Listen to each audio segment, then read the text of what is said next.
¿Qué tal? Buenos días.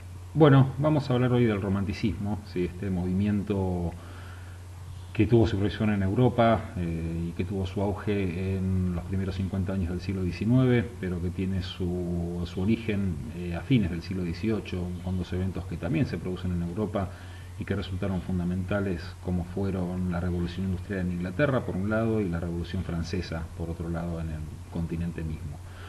Sobre la revolución industrial, básicamente lo que nos interesa resaltar, o lo que tenemos que resaltar como evento fundamental para poder realizarse, fue la irrupción de la máquina a vapor. ¿Sí? Hasta esos momentos todas las formas de producción que existían eran formas de producción manuales, ¿sí? Artesanales, y lo que provoca la aplicación de la máquina a vapor en las fábricas es una aceleración en los procesos y en la producción de bienes, por un lado, y por otro lado la aplicación de la máquina a vapor al transporte es lo que origina el ferrocarril. ¿Sí? El ferrocarril hasta esos momentos no existía, y la principal consecuencia que tiene la irrupción del ferrocarril es que estos bienes que se producen en las fábricas puedan llegar a una mayor cantidad de lugares cada vez más lejanos en una menor cantidad de tiempo. ¿Sí? Esto lo que provoca a nivel social es una inmigración muy fuerte desde los campos hacia las ciudades en búsqueda de trabajo.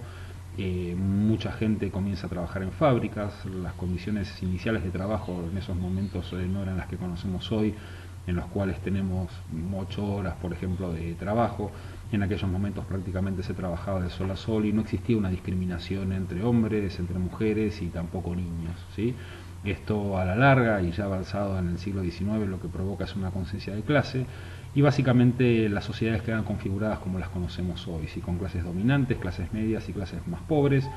Y esta conciencia de clase lo que provocan son movimientos de trabajadores muy fuertes, la conciencia clasista, en donde, bueno, la parte dominante, lo que queda como parte dominante son los grupos de la burguesía, los grupos burgueses que son los que alimentan, o los que alimentaron, mejor dicho, y los que provocaron en cierta forma la Revolución Francesa, ¿sí? Porque comienzan a tener un peso cada vez más fuerte en la sociedad.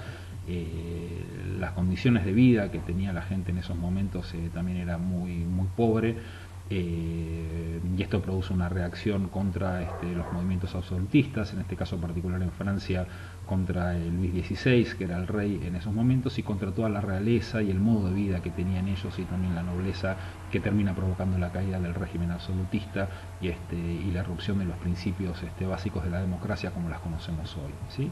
Esto, digamos, como para ponernos un poco en contexto de en qué situación surge el romanticismo.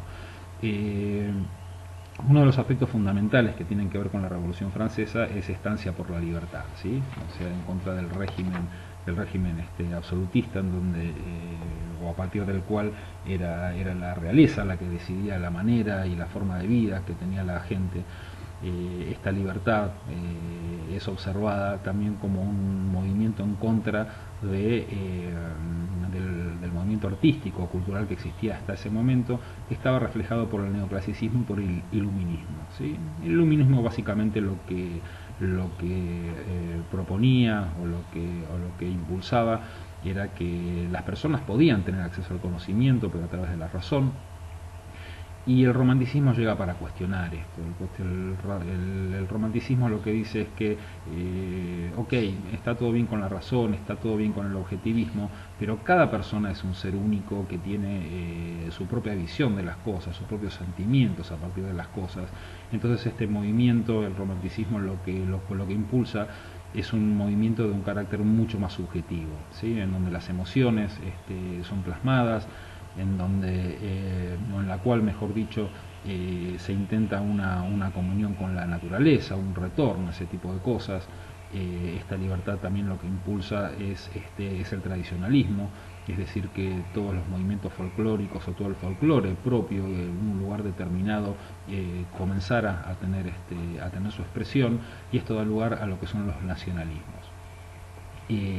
También la visión que se tiene sobre el mundo y sobre las cosas en general también cambia. Por ejemplo, la mujer que es observada como un objeto de pasión, como un objeto de deseo, pero que también puede ser observado como un elemento de destrucción,